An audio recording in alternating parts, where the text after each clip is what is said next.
Episode 1.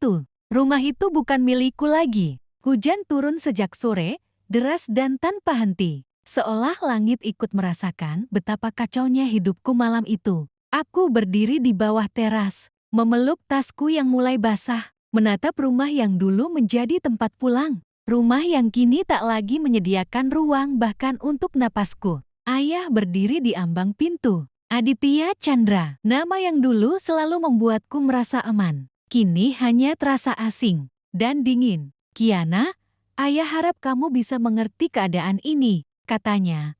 Suaranya pelan tapi setiap katanya menusuk seperti duri. Mengerti? Mengerti apa? Aku menggigit bibir, menahan tangis yang mendesak. Keadaan bahwa ayah memilih mereka, bukan aku. Suaraku hampir hilang. Atau keadaan bahwa ayah sudah punya anak jauh sebelum ayah menceraikan ibu. Ayah terdiam. Diamnya menjawab semuanya. Di belakangnya, berdiri perempuan yang telah menggeser hidupku dari tempat terbesarnya. Maria Mandhari. Wajahnya tenang, senyumnya lembut. Terlalu lembut untuk seseorang yang memecah keluargaku tanpa berkedip. Di sampingnya, berdiri gadis, berusia 12 tahun dengan rambut berkilau dan mata yang tak pernah berhenti bersinar. Molly Maresha, adik tiriku. Gadis yang hanya berbeda 3 tahun dariku. Gadis yang ayah sembunyikan bertahun-tahun dari kami. Dan hanya dia yang mendapat tatapan penuh cinta. Cinta yang dulu seharusnya milikku. Kiana, Maria bicara lembut,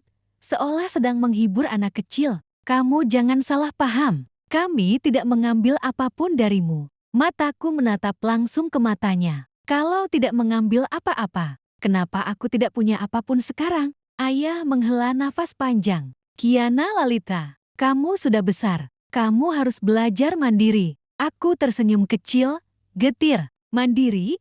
Ayah bahkan tidak pernah menafkahi aku dan ibu sejak ayah pergi. Ibu, Kaya Lashita, nama ibuku melintas dalam pikiranku. Perempuan yang bertahan sendirian. Bekerja 2 pekerjaan sekaligus hanya supaya aku bisa melanjutkan sekolah. Perempuan yang menangis diam-diam setiap malam setelah mengetahui bahwa ayahku, ayah kami, memiliki kehidupan lain yang begitu sempurna di belakangnya. Ayah tetap ayah kamu, ucapnya pelan. Katanya begitu, tapi matanya tidak mencariku, tidak sedetik pun. Kalau ayah benar-benar ayahku. Suaraku pecah. Kenapa ayah tidak pernah datang waktu aku sakit? Waktu ada undangan dari sekolah? Kenapa ayah tidak tahu ulang tahunku? Kenapa ayah hanya menanyakan keadaan Molly, tapi tidak pernah menanyakan aku? Hujan bertambah deras, menutupi suara isakanku yang akhirnya tidak bisa lagi kutelan. Tidak ada yang mengajakku masuk, tidak ada yang menarikku dari dinginnya hujan.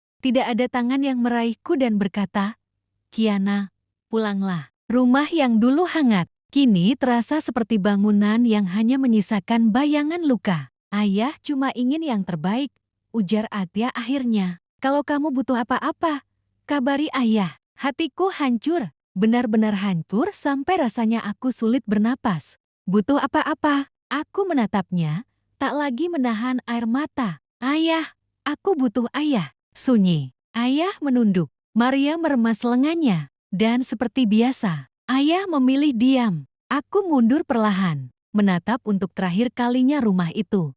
Baik, kataku dengan suara yang nyaris mati. Aku pulang. Tidak ada yang mengejar, tidak ada yang menahan, tidak ada yang memanggil namaku. Aku berjalan pergi dalam hujan, basah, dingin, dan patah. Dan sejak malam itu, aku mengerti satu hal. Kadang, keluarga tidak hilang karena kematian, tapi karena seseorang memilih untuk tidak lagi melihatmu sebagai bagian dari hidupnya.